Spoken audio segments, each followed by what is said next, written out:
Okay, Shavua Tov, everybody. Top of the week. Although if we were in Israel, this is Yom Sheni. We'd already be off and running. Okay, hope everybody had a nice Shabbos. Hope you had a nice Sunday. I hope you're enjoying a little bit of the weather, although it's a little gray. We can bring some brightness, some sunshine to our Monday morning. Okay, good. So let's just get started. First and foremost, this class this year, this morning, Contemporary Cases in Shas, is generously sponsored by our dear friends, Dr. David and Smadar Seinfeld. Thank you so much for sponsoring this Torah class to commemorate the yahrzeit of your beloved father, Isaac Seinfeld, Yitzchak ben Yaakov. His neshama should have an aliyah, should be a merit for his soul, and it's close for your entire family. Thank you so much for your generosity. And let's look forward to learning here together.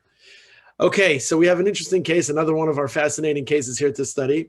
Part of what's an introduction to this case that we're going to go through now is something that I think is a problem that I call an unspoken problem in many shuls, in many communities. And the unspoken problem is that sometimes you have situations where people ascend to daven for the Amud. We've spoken about this a little bit in the past in different circumstance, different type of case, where a person ascends the pulpit or ascends the Amud rather, and that person is going to lead the services, lead the congregation, but they're not so comfortable in the language. They don't daven with the right words. They aren't comfortable with Hebrew. They aren't uncomfortable with the Aramaic, whether it's saying the Kaddish.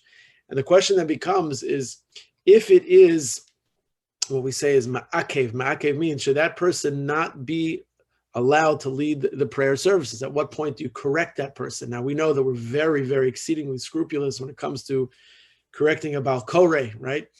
David, I'm sure you know that I can't imagine you've been corrected much because you work with precision, but you know the idea of like how people are. I remember the Rav of our shul used to always make announcements like there's a limit to how many people are allowed to correct. There was like a battle between the correctors, right? This one thought it was this one thought it was that. Often we make that announcement when we have a bar mitzvah in shul. You know, I try to tell people like everyone should like be kind and generous and let it just be that the bar mitzvah teacher or the rabbi, whoever it should be, should make the corrections. We're very careful, very conscious about the correct reading of words. It's zecher, it's zochar, it's zecher, it's ace, it's es, it's right. We're very careful because this is a mitzvah that's chal on the tzibur, on the congregation. And I want to be sure to it that we hear every single word. It's also, we just had reading the Megillah. One of the challenges that we had with the acoustics and the air conditioning and the social distancing and the space and everything is, you have to hear every single word of the Megillah. What happens if you can't hear every word? Have you not fulfilled your obligation? You have to be mashlim. You yourself have to say the words that you've missed, which is why some people are accustomed, there's a mitzvah to read what we call Shnai Mikra ve'echad Targum. What's Shnai Mikra ve'echad Targum? You have to go through the weekly sedge or the weekly portion 2 times with its regular reading in the Hebrew. And echad Targum means with one Targum translation. Now it's a discussion. What is the Targum translation? Is it reading Rashi? Is it reading the Targum Unklis? Is it reading any commentary? Is it just reading it in English today? It's not a topic for right now, but it's interesting conversation. The fulfillment of Shnai Mikra ve'echad Targum has to be fulfilled each week with the weekly parsha. Now, one of the ways that we do that, Rav Moshe writes that you can actually read with the Baal Koreh. So let's say I'm standing in my seat, the Baal Koreh is learning the parsha. So as long as I read along with that Baal Koreh, with the reading while it's taking place, I say it in undertone, right? So then I am laning it like he's laning it. So then I'm able to have that count as echad, one of the Shnai Mikra, one of the 2 times I'm obligated to read it. Now the problem is sometimes you have people that they're doing it at their seat too loud. And then you're like, I'm trying to listen to the main guy, buddy. Like slow down, calm down, pipe it down, lower the volume. So that's always become a fun little issue. Sometimes I feel like we complicate matters so much unnecessarily, you're trying to even do good things. Anyway, but that's the way you can do it. The reason we're very careful, you want to make sure that A, you fulfill Shnai Mikra ve'echad Targum, but also you want to make sure that you're listening to every single word. What happens if you miss a word?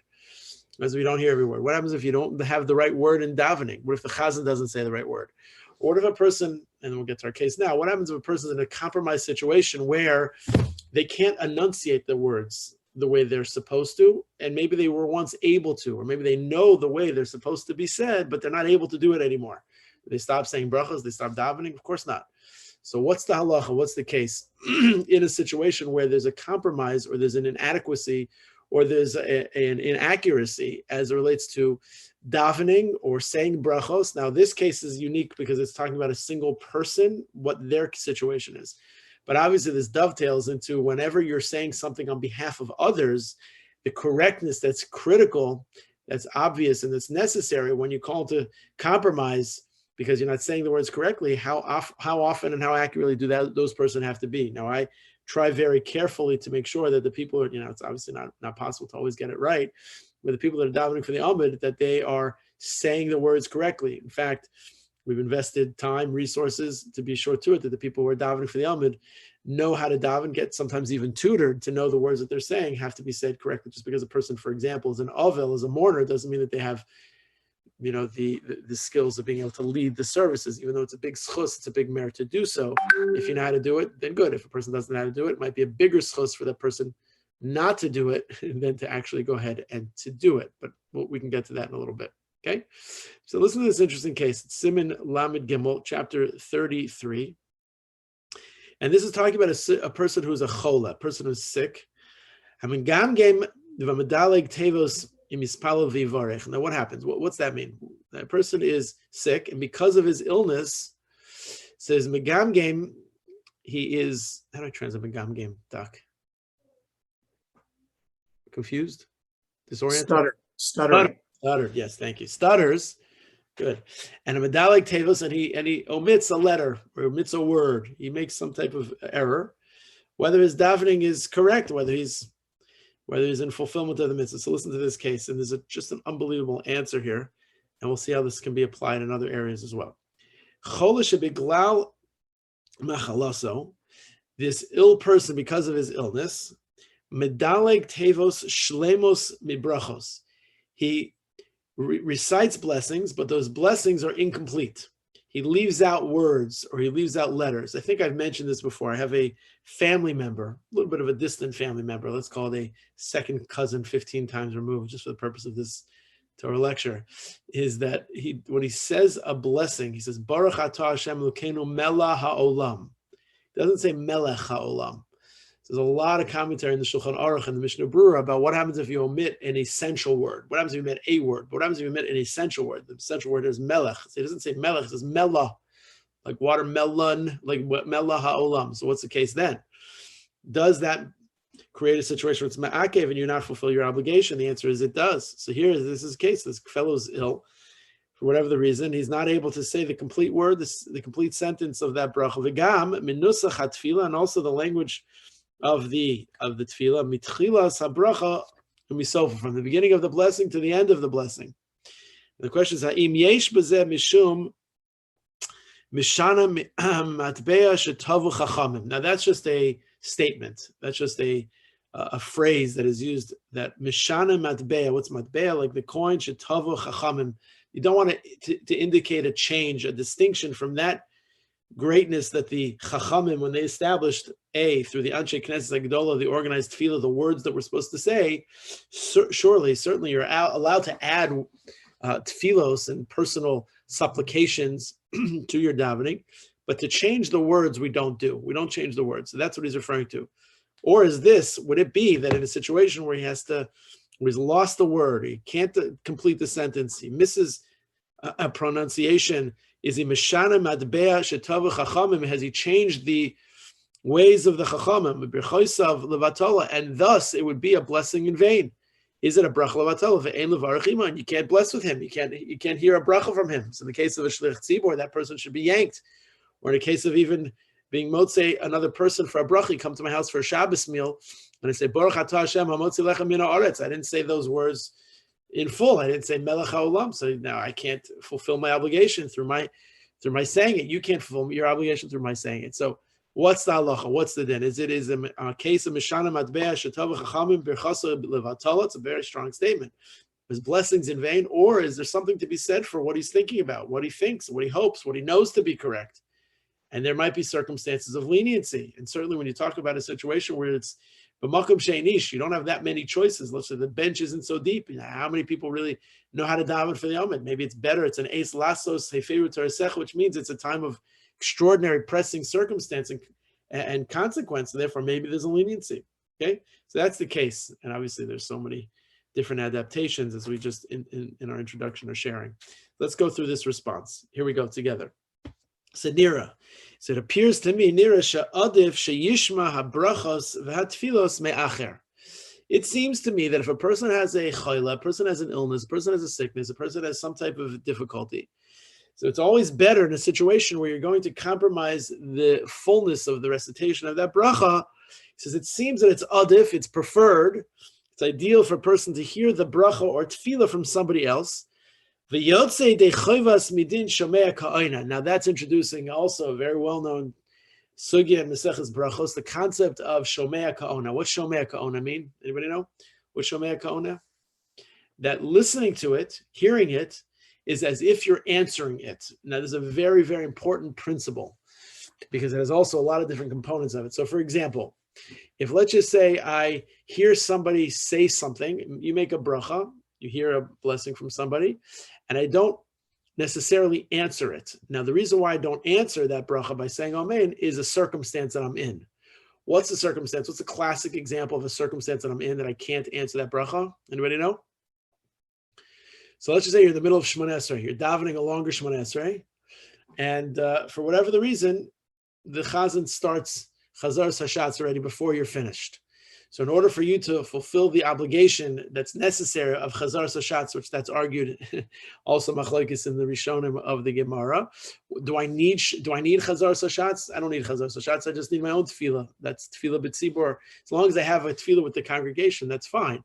Do I need Chazar Hashatz? I don't need Chazar Hashatz. It's a takanas rabbanon. It's a rabbinic ordinance that, of course, we do it and we say Baruch Hu Baruch Shemo and Amen.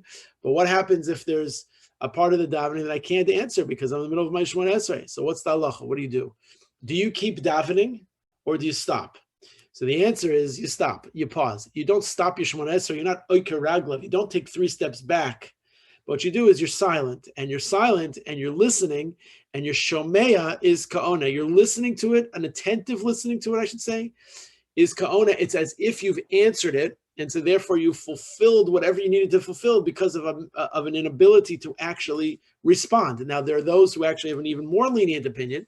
And Shomea Ka'ona can mean just even in a case where I'm not in a situation where I'm compromised because I'm in the middle of my Shemona Esrei and I can't otherwise pause. I can't break up my Shemona Esrei. As long as I listen, I'm Ka'ona. One of the examples that's given is Kriyas HaTorah. Even though that's an obligation on the congregation, as long as I'm listening attentively, I can fulfill my obligation because of Shomea Ka'ona. I can listen to somebody's tefillah. Person can make a bracha for me, and I can have in mind that I'm going to fulfill my obligation through your saying of that bracha, and that's Shomea, is Ka'ona. Okay, has a lot of different parts of it. And one of the biggest errors that I think a lot of people make, and now maybe you'll be more aware of it when you go either to shul, our shul, sometimes you hear it, or even other shuls when you travel, is you ever hear the chazan who's saying the Shemona Esrei and Chazar Hashatz. So sometimes I find when they do the Kedusha, you ever find? So really when they say Kedusha, what's the Chazan supposed to say? Nikadesh as Shimcha, right? They're supposed to start from the beginning. Nikadesh Shimcha from the beginning. Nikadesh as Shimcha, and then conclude with Vikara Ze El Ze V'Omar, right? That's how it ends, that first paragraph.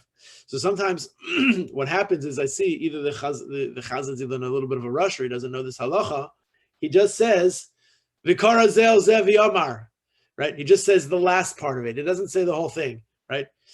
And that's really because he thinks, just like in Psuke de Zimra, if I'm leading the congregation Psuke de Zimra, all I have to say is Tehilas Hashem Yidaber Pi V'Yivarech, etc. Just say that last paragraph, and that's really I don't really have to say that out loud, but I only say that out loud, says the Shulchan Aruch, to indicate that the next paragraph is to be said. Right? I'm just trying to keep pace. I'm trying to keep everybody on the same page and at the same rhythm, because the whole goal of Tefillah B'tzibur is to be able to daven Shemona Esrei together. Right? So I have to keep people on pace. I don't have to say those last paragraphs out loud. I do to keep everybody on the same page. In fact, there are some shuls and some yeshivas, they don't do that. They just pick up from Yishtabach. They're all saying Psuke de Zimra themselves. Okay, you'll hear the sound of Kol Tefillah, but they're not going to say the ending sentence of every one of the paragraphs of Tehillim of Psuke de Zimra because they just don't think they have to, which they don't technically. We do. Many shuls do. Most shuls do, because it keeps people on pace. So because of the fact that we have systems that are set to think that we don't need to recite the whole thing for us to be Yotzei, that's true in most situations, but that's certainly not true in the case of Kedusha. So when the Chazan says, Nekadesh Shimcha B'Lamech, right, starts it, but he doesn't or if he starts from the beginning and he concludes with Vikarazel Zevi Omar, that's correct. But if the Chazan only says Vikarazel Zevi Omar, so then that's incorrect, because I will have missed that part of listening to the first section of that first paragraph of the Kedusha. I have to hear that. So you have to go over to the Chazan and say, when you say Chazar Sashatz, you have to say the whole thing. You can't just say the last part. You have to say the entire thing, because it's a incomplete and a lacking of the fullness of the whole tefillah. And I, who either am saying Shemona Esrei and can't respond, or even if I can respond, but I'm not hearing the whole thing, it's a diminishment in the fulfillment of the concept of Shomea Ka'ona. I have to hear it, and being able to hear it, I can have the measurement of which I am credited as if I have answered it as well. Okay, that's the concept of Shomea Ka'ona. So in this first case, is Nirish Adav Sheishma Brachos Me'at Tfilos. It's better for a person to eat. To hear brachos and tfilos from somebody else. The person will fulfill his obligation. Midin shomea ka'ona. You'll fulfill your obligation, whatever that obligation is, through shomea ka'ona. Now, obviously, we know that there are certain mitzvos, certain brachos, that it is permissible for a person to make a bracha many times, even though I fulfilled my own obligation. And then there are others that you can't. What's the example of the one that you can? Many that you can. So, for example, if I say I made Kiddush Friday night or Shabbos day, so I know that even though I made Kiddush and fulfilled my obligation, you did not yet hear Kiddush, you did not make Kiddush yet, so I'm allowed to make Kiddush for you, and for anybody for that matter, as many times as is necessary. That's fulfillment of Shomea Ka'ona. I have an obligation to help you fulfill your obligation. Now that seems to be contradictory. If I have my obligation fulfilled, why do I have to, help you fulfill your obligation if you haven't done it yet? Not our topic, but the answer is, the simple answer is, Kol Yisrael Revim Zeb Zeb Mitzvahs. The Gemara Maseches Erchin explains that we have an obligation to help other people fulfill their mitzvahs as best as they can. So there's a certain halachic dispensation to do so, and obviously the category of brachos, which brachos are birchas hanenin, birchas hamitzvos, birchas shevach v'hoda. Those categories of brachos also indicate whether and in which situations it is permissible, in which cases it is not. Okay, that's obviously sidetracking us a little bit. Any questions about Shomea Ka'ona? I want to make sure we have that point clear. If not, please don't be shy.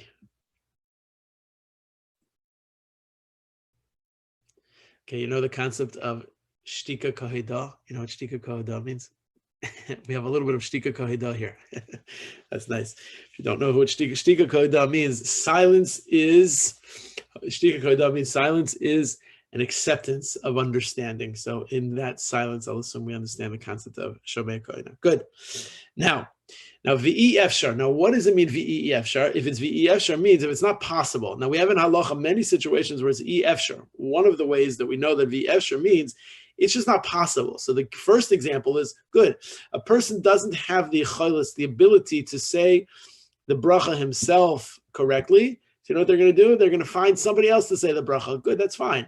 What if that's not possible? What if there's nobody else to do it? So then what do you do? That's where we're going to introduce these other sections of how to apply what the halacha is. But you have many cases where it's E Efshar. For example, E Efshar l'kayim shnehem.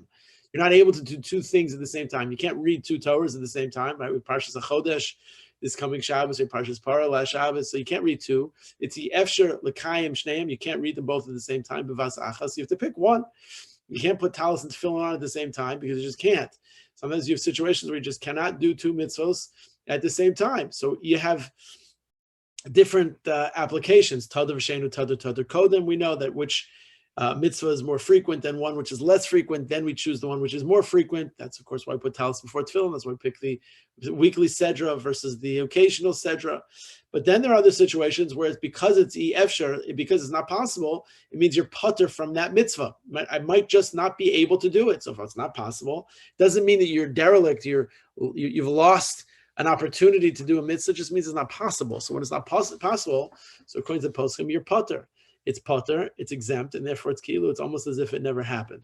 So in this case, v'im E Efshar, if it's not possible, what's the E Efshar going on? The E Efshar is going on. I don't have somebody else to say the bracha for me. So even b'Shevet Levi. So the Shevet Levi writes in his commentary an interesting idea. Shekosav, he writes, v'zel shana. We'll understand this is the language. Kevan, it's just a fascinating tshuva here. Kevan shekavanasa l'tova, since his kavana his intention is good. He's got good intentions, right? Which, how often in halacha do we have that this is such a concept? If I have good intentions, who says that good intentions is enough? So he says, this is the Shevet Levi says, this guy's intention, he doesn't want to daven irregularly. He doesn't want to daven irreverently. He wants to daven k'halacha. His intention is to daven k'halacha.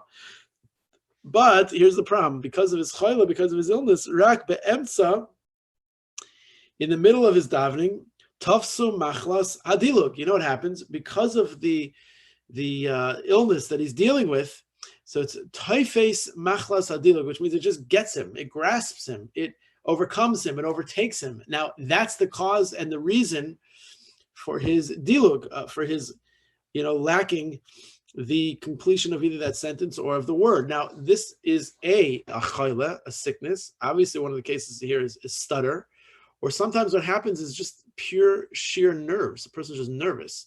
So the nervousness that a person feels, so like they don't plan on when they send the Amud. There are many times where I see people that are very comfortable in the vernacular, talking in Hebrew and reading in Hebrew, and they learn perfectly fine.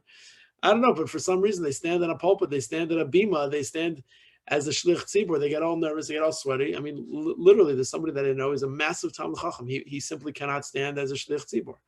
He just gets too nervous, he gets too anxious, and doesn't know what to do. And what happens when he starts davening for the Amud? So then he starts making mistakes.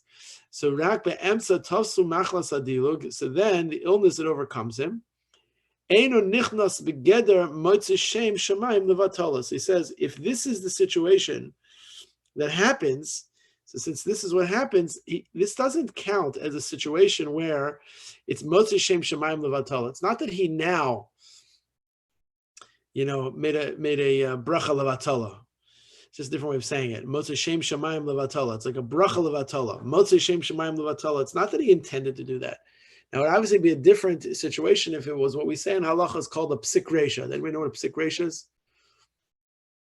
Okay, psik reisha is, there's two different categories of psik reisha. Psik reisha is nichale and delo nichale. It's used in Hilchos Shabbos and the laws of Shabbos. Psik reisha literally means is if you chop off the head of the animal will die, right? It's the eventual cause that will happen as a result of whatever action you take. Now, the reason why we have to know what psik reisha is, so for example, let's just imagine, is it permissible for you to walk into the lobby of a hotel, let's say you're going somewhere for Pesach, and you walk into the lobby of a hotel, and you know that if you walk past the electric doors of the hotel, the doors are going to open, right? So that is a psik reisha. You know that if you walk past it, it's going to open. Or if you're walking home at night from shul, so you know that the lights that are on somebody's house, they're sensor lights, and they're going to be ignited, they're going to be lit, they're going to illuminate. So are you not allowed to walk in that spot, since you know, psik reisha, that it's no question about it.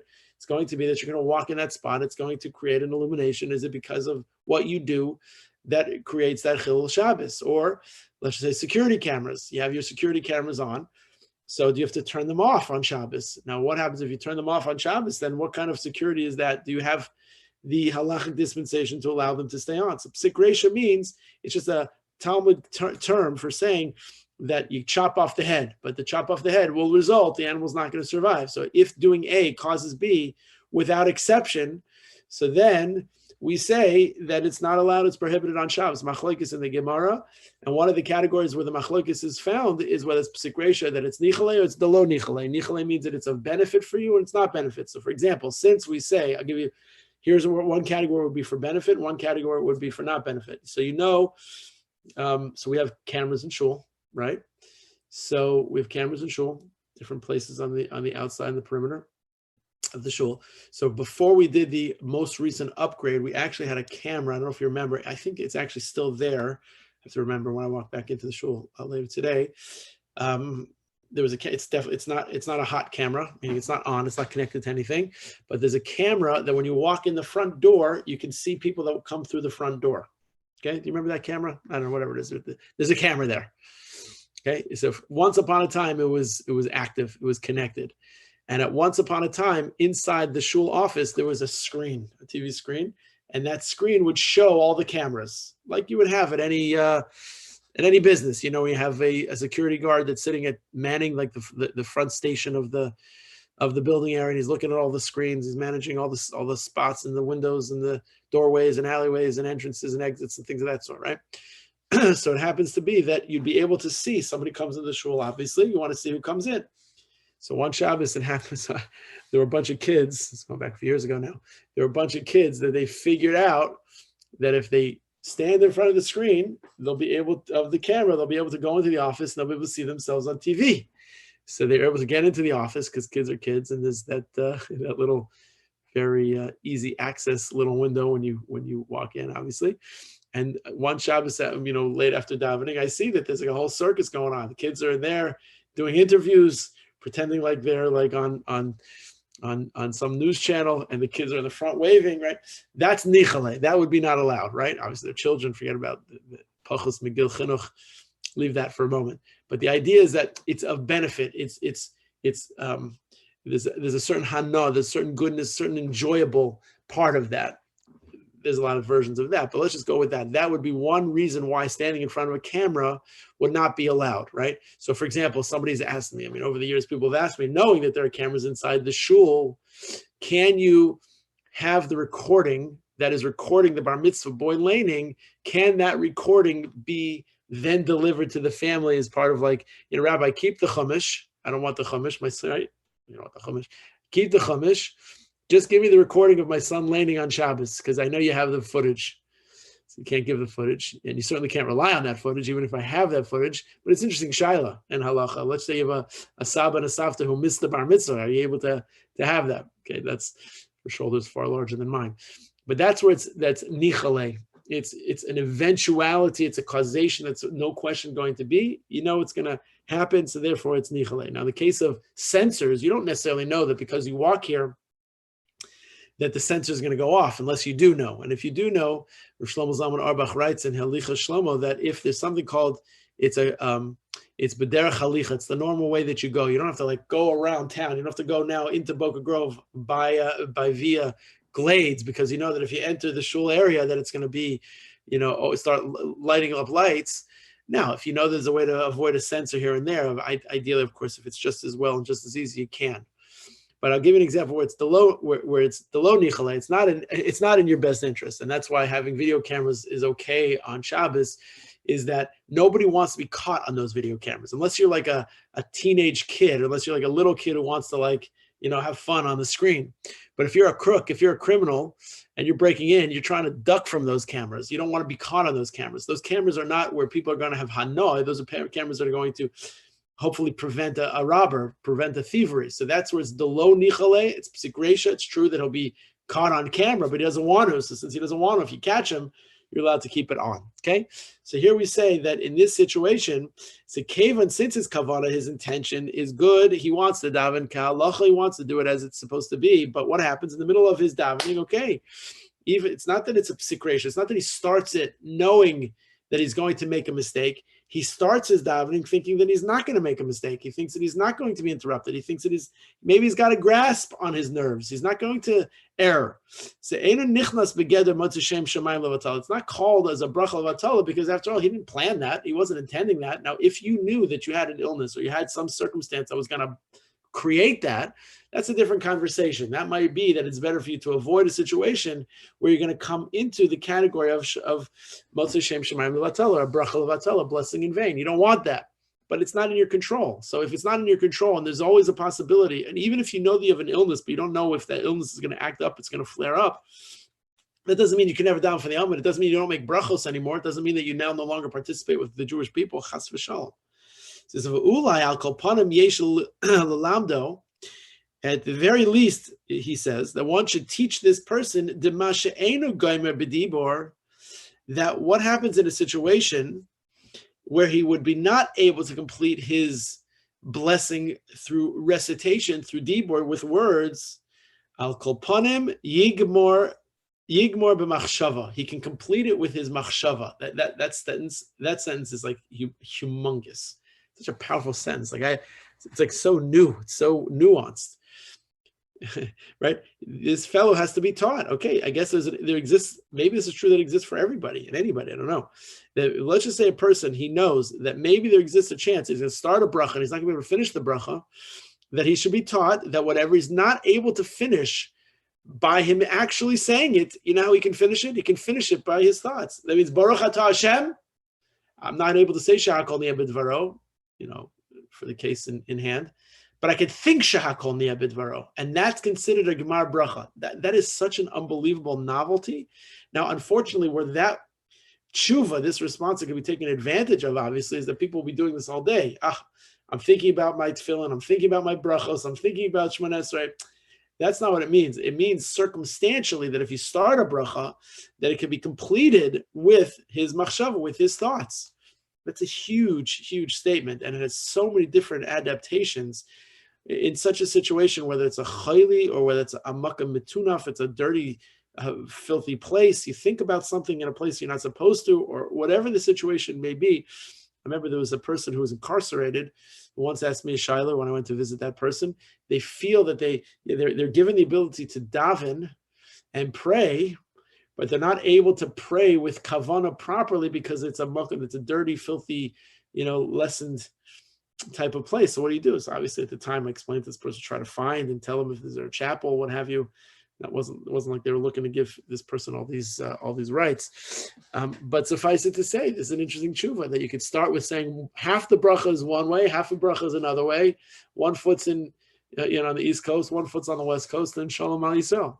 Anyway, interesting idea. Why? It says V'kula hai v'ulai. V'kula hai v'ulai is also just like it's like a little phrase. It's like in the lexicon of learning, which means v'kula hai v'ulai is just the way you're talking Gemara, which is at least he'll have this. V'kula hai v'ulai, at least he'll have this. Meaning, it's not that we say that you have nothing; it's that you have something. And v'kula hai v'ulai means that, okay, you don't have the whole story the way it's supposed to be, but okay, I'll give you have some credit for something. Now, sometimes in halacha we don't let it bend that way. We really don't. It's either all or nothing. It's very little that there's gray. The fact that we have our mezuzahs that are placed at a slant, when either it's supposed to be vertical or horizontal, machlekes Rashi Tosfos, is an unusual permissibility of compromise. We rarely have compromise. Rabbi Franz says in one of his books, and one of the reasons why we have that compromise on a mezuzah is because a house should be built with compromise, that he, she, they should be able to hear each other, compromise. Nice little Dvar Torah. Whenever I hang people's mezuzahs, I try to share that little Torah thought. But rarely do we have a situation where this compromise. Person starts out one way, has to conclude another way. There's dibur, there's machshava, that's all in one. We say that, is machshava kedibur dami? Do we say that thought is like dibur, or do we say machshava is lav kedibur dami, which is also a concept in the Gemara? If I think something, it's as it is words. So in this case, it's beneficial. But in other cases in halacha, it's very much not beneficial. How would it be that it's not beneficial, that it's machshava is kedibur dami, that thinking about something is like words? So one of the most popular examples of that is, I can't say that any of us really have this problem, but there are many big rabbanim who did have this problem and do have this problem. What happens if you're in the sherutim and you're in the bathroom, and you can't stop thinking about Torah learning? You can't stop thinking about something that's an iyun, a sugya, right? Halavai, we should have such problems. They say that the Chazon Ish became so well versed in medicine and medical complicated cases because, I don't know, he would find himself so preoccupied in the sherutim that he would need to have something to distract himself. They say this is true about the Rambam. I don't know for sure. I've just read that one somewhere. But others as well. You need something. Why? Because if you paskin, which is machlekes haposkim, it's a machlekes in the Gemara, it's a dispute in the Talmud, that if you say is machshava is kedibur dami or machshava is lav kedibur dami, means that if what I think actually the output of that is actually like its words, so it's either good and beneficial in the case that we're studying here this morning, right? The assumption obviously this is different because he starts one way and he'll have to conclude another way, or it's very detrimental because if what I'm thinking is everything I'm thinking is manifest and actually counts as words, so that's a big problem. If I'm in the bathroom or if I'm in a place that I'm not supposed to, be thinking something, so what do I do to distract myself? So that's why the invention of a magazine, the invention of a political science book. I don't know, the invention of being able to read something outside of it. Imagine you can't control what you think about. If you're in the world of learning, you're in the bathroom, what should you do? So, okay, so that's one possibility. But here he explains that machshava is lav kedibur dami. That would be one possibility. Here, machshava is kedibur dami. Here it is that it counts. V'chula hai v'ulai means that, okay, at the very least, even though I can't say the blessing the way it's meant to be ideally, so I'm able to do some of it. I said some of it the way it's supposed to be, and I have a machshava as the latter part of it, and that's it. And this is, I love this last sentence. The mitzvah gedola limtzo zechus, there's a great mitzvah to try to find merit. People are very, very rigid. People sometimes find that black and white are the borders that they live within all the time. But the righteous, wise sages are able to try to find ways and wherewithal for people to fulfill mitzvos. Right? It's true, it might not be the ideal way to do it, but let's just do it. Let's just figure out a way to do it. Now, obviously, you run the risk that if you teach somebody not the right way to do it, that's going to be ensconced as to how they're always going to do it. Maybe a person who was given once a halachic dispensation to be maschil b'dibur or messiah b'machshava is going to take that all the way to the bank and say, oh, in every situation, I can be maschil b'dibur and be messiah b'machshava. No, that's obviously not allowed. Obviously, it's circumstantially. In a situation of pressing need, there are obviously halachic circumstances where there are permissibilities that are unique to the situation that they're in, but they're not meant for longevity. They're meant for just circumstances. So that's interesting. As Talmidei Chachamim, as Rabbanim, as people who are, whether no matter what your field of discipline is, to try to be able to get it to people that they should do something, just something, and that something will lead to something else eventually, is what it is. And that's, he says, is mitzvah gedola. That is a great mitzvah for people to be able to limsos chos lahafach b'schus talmidei chachamim, that the ones who are able to find a way for people to be able to fulfill mitzvahs as best they can. And that's one example. But dibur is the haschala, is the beginning, and machshava is the seifa, is the end, is the conclusion. And tzazaman, you put them together, there you go, you have a bracha. Interesting idea. What do you think about that before we get to the last paragraph? Any questions, comments, concerns to that? I have a question. So clearly there are people who grow up and they are stutterers, and some people benefit from intervention and other people don't benefit from it. But let's say, I'll just say something like a bar mitzvah kid. Wants to have his aliyah, and then he goes up and he's practice, but then there's a situation. So you've taught him, okay, well, if you can't finish the bracha, okay, then you'll just say it in your head kind of idea. But now, do we worry that the rest of the congregation is going to be like, what is going on here, and think ill of him?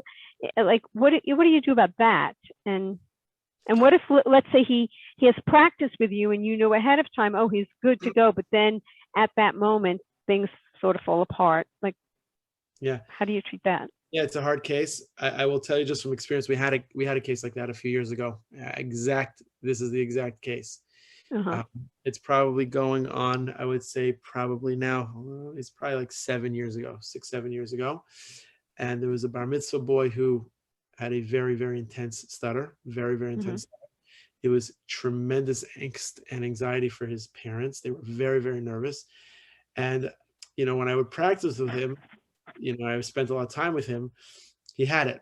Because it was the stuttering was really, really brought to fruition because of the nerves and anxiety. Obviously, I'm sure physiologically there's a lot of triggers, but for this kid, whenever he was around anybody more than the people that he trusted, in fact, his parents wanted me to spend more time with him so he'd feel that, which actually ended up happening. He would look at me, because looking at his parents was obviously something that calmed him, but he would look, he needed other stimuli, people to look at that would bring him, to calm him down. I'm sure Linda, you remember this case, but he said he would actually look at me, and I was like, I stood at a certain spot that he should look at me and he should be, calm himself down. Now, two things happened. The first thing is he did do an abbreviated laning, just for his parents felt that it was like a little too much for him to do.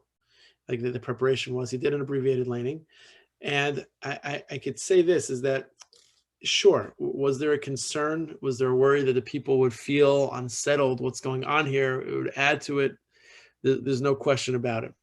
For example, the Mishnayos in Maseches Yuman, in the in the latter sections of Maseches, the first chapter of Maseches Yuma, at the beginning of Maseches Yuma, and various other places, and the Gemara Megillah, I should say also, the Gemara explains who is allowed to duchen.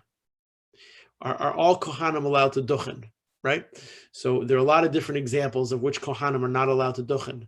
One example is, let's just say a Kohen, it's an unusual case, but let's say a Kohen has dyed, D-Y-E, dyed hands, and he would lift his hands to duchen, so that person, that Kohen is not allowed to duchen, al pi halacha. Why? And the answer is because people are going to look at him, and they're going to stare at him, and they're not supposed to look, and it's going to, whatever it's going to be. Now, the exception to that is if he comes from a town where everybody's a dyer. That is the profession of the town, right? Like the Steel City. The Steel City is, they all deal with steel, right? Pittsburgh. So, right. So in that case, sure, you're worried about people looking. You're worried about people staring.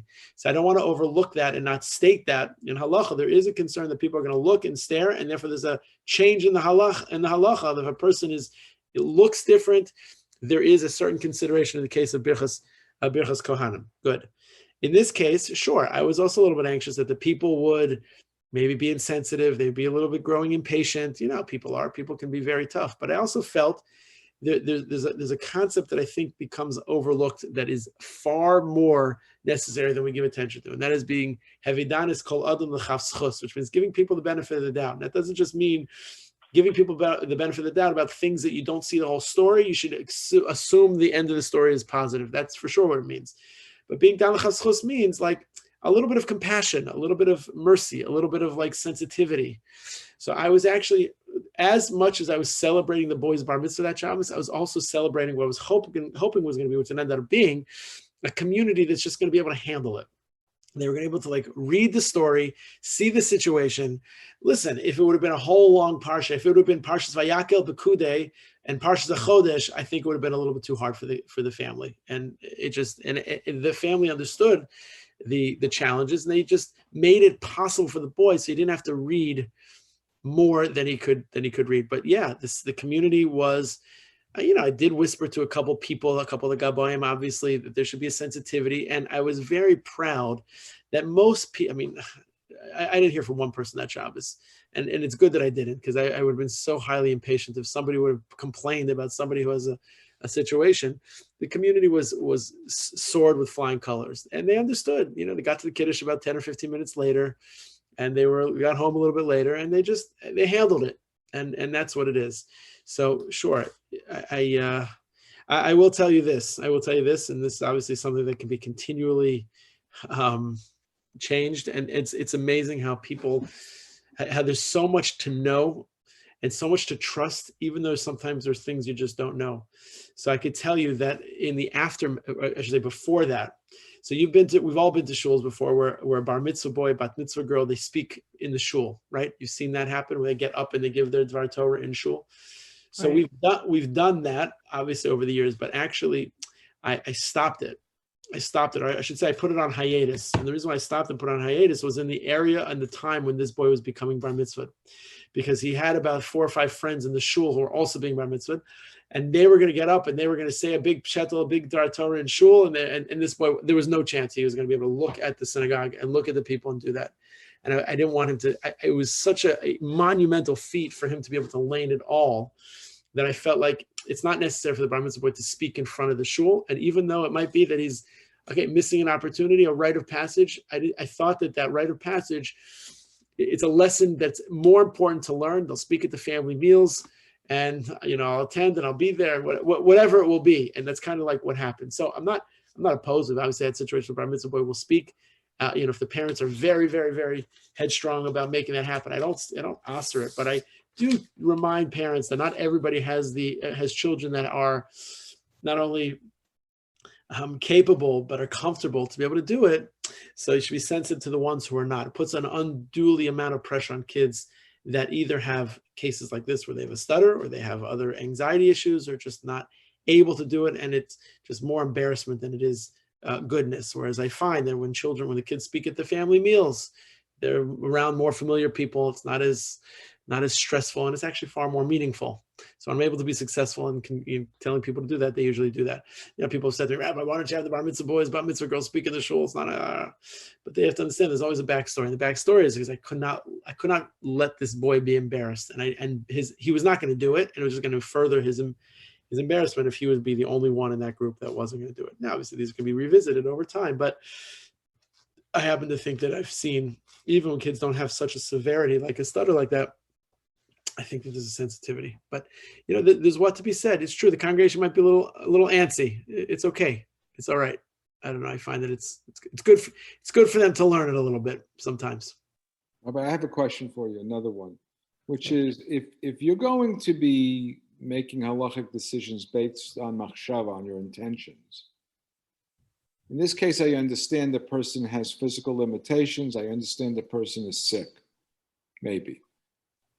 But what about, why wouldn't it apply to anything? Why wouldn't it apply to a person who doesn't know how to read Hebrew well, who anybody who gets up to be about tefillah, you assume the guy has good intentions. So it's easier to understand if a person is ill, but why wouldn't it apply to anybody who, like your second cousin 15th removed, who consistently gets it that way? It's okay. Right. So that's where we need this last paragraph. This last paragraph is there's a difference between psik resha and not, which means if you have good intentions and all things being equal, you know how to do it, and there's no reason to suspect without stimuli that gets you triggered that you're going to do it okay, even though you're very nervous, then it's okay to start. Because your good intentions and the machshava is going to count for you. You can pull it from your rucksack and you're going to be able to complete it. But if you know merosh that you're not going to be able to, or there's a high, super regular likelihood that that's not going to be okay, meaning the second cousin 15 times removed, I feel bad for this person. I really do. But I don't necessarily disagree.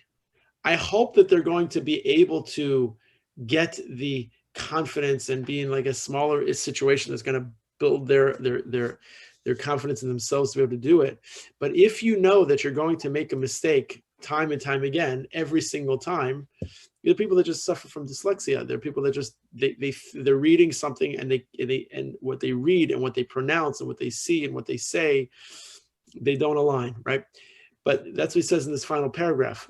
And I'll just read this last paragraph because I think it answers your question. He explains, he has a question to Rabbi Yashiv, Im zelo psik resha, then it becomes silent. It's not a psik resha, then it's mutar l'haschil levarech. If it's not a psik resha, which is not obvious that it's going to happen, then it's permissible that he can make that bracha. That it's permissible that he can.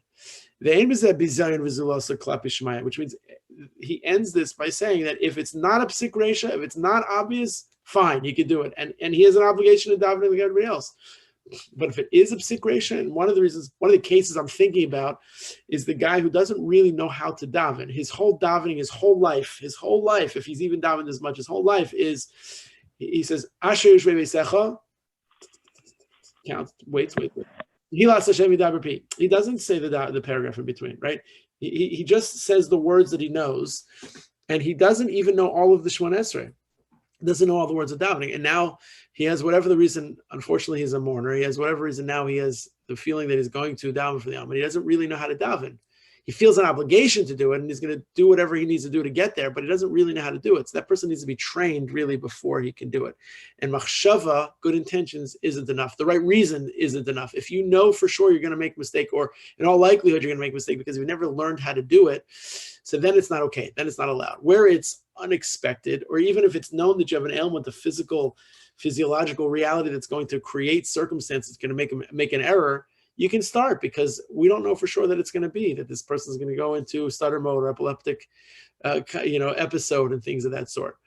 But it's true. What you're suggesting is also correct. There's a dangerous slippery slope in thinking about where machshava can now play an integral part of it. Sure, it can. That's the machlokas in the Rishonim, whether they say machshava is kedibur dami or machshava is lav kedibur dami. Many Rishonim say that it's a very dangerous thing, and machshava is, you have to say that it's lav kedibur dami, and therefore if it doesn't work, then good. Better to say that it doesn't work than to have situations where it can be applied where it can work. That's a concept in halacha, which we call a low plug. Low plug means that, okay, technically speaking, it could be fulfilled in other ways, but in order to not complicate matters by saying the people are complicated and the levels and the vicissitudes of people's levels of learning is so erratic that it's better for a person to say, low plug, let's just make it this way. One of the examples of that is Shema at night, right? We have an obligation to say Kriya Shema, 3 paragraphs of the Shema, both during the day and at night. The second time after Tzeis Kochavim, after 3 medium-sized stars. Now that's the reason why we say, we daven Ma'ariv, actually. And we put the Kriya Shema, which is Daraisa, into the Ma'ariv, which is Derabanan. Somebody could argue, which we could open Mr. Brewer and rip into this question together. Mr. Bruce said, I understand. If it's Derabanan, so I don't have to daven Ma'ariv, I just have to say Shema. And the rabbi said, it's a low plug. Let's just make everybody obligated to daven Ma'ariv. You're at shul already. And then by definition, we're going to say that this should then facilitate your fulfillment of the biblical obligation. We have a lot of different examples of that. A low plug. Bedikas chametz or bir chametz, achilas chametz. What is the whole idea of 5 hours a day and 4 hours a day? Everybody knows on Erev Pesach. We don't. People don't necessarily know the reasons why, but we're all familiar that the last time you can eat chametz is 10:12 a.m. Right? Last time to burn the chametz is 12:15. My kids, they don't know these, not round numbers except for this time of year, right? So 10:12, like, oh, when's 10:12? When's the last bite of my bagel? When's the last bowl of Fruity Pebbles, right? What's that? Why should that matter? I just can't eat chametz on Pesach. The Rabbanan made a geder. They made a protective fence because the concept of a low plug. So you're asking, and therefore I know that if I make a protective fence and I say that it's prohibited even earlier, no one's going to then touch the dangerous place called spiritual excision, called kares, like eating chametz on Pesach, even and inadvertently, and therefore be in the burn of the fire. Nobody wants that.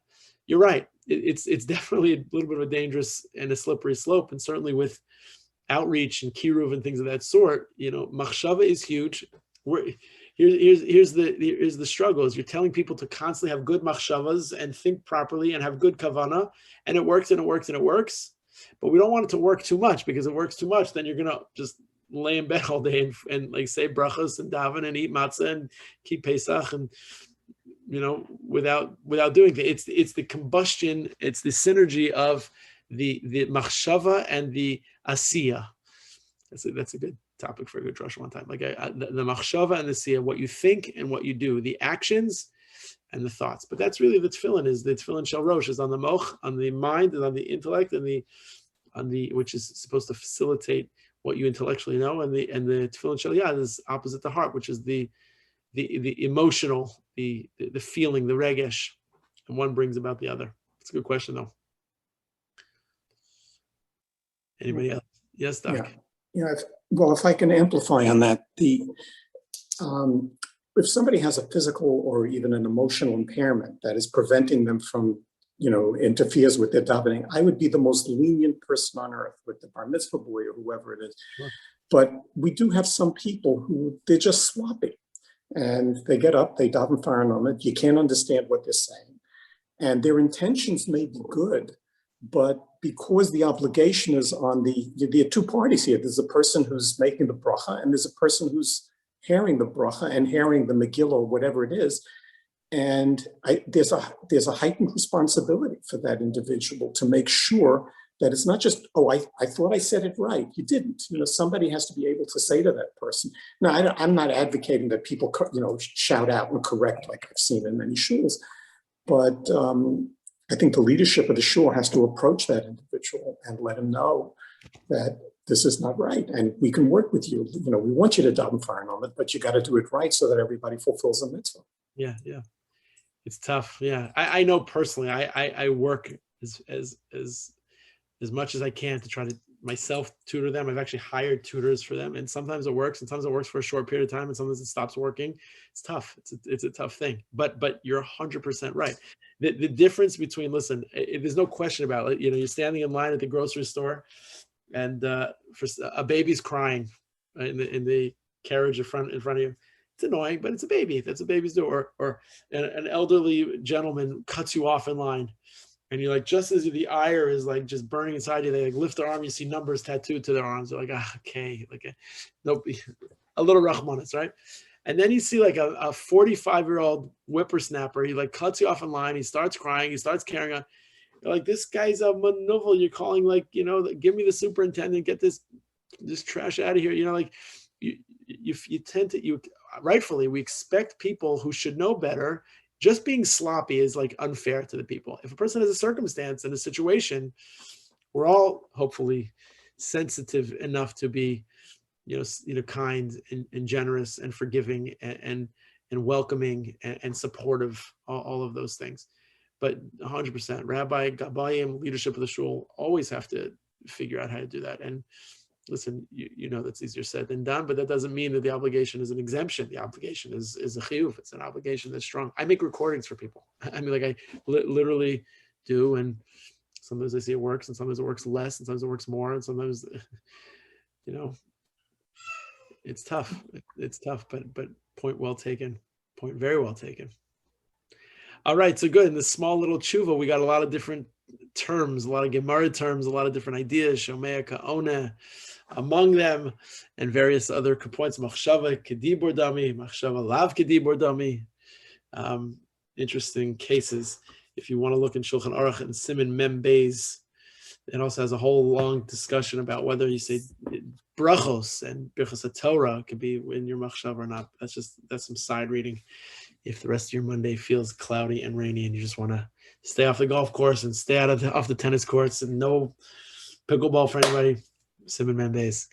Wishing everyone a wonderful day. Okay. Thank you so much, David, for your generosity and sponsorship. Thank you. For your dear father. Bye-bye.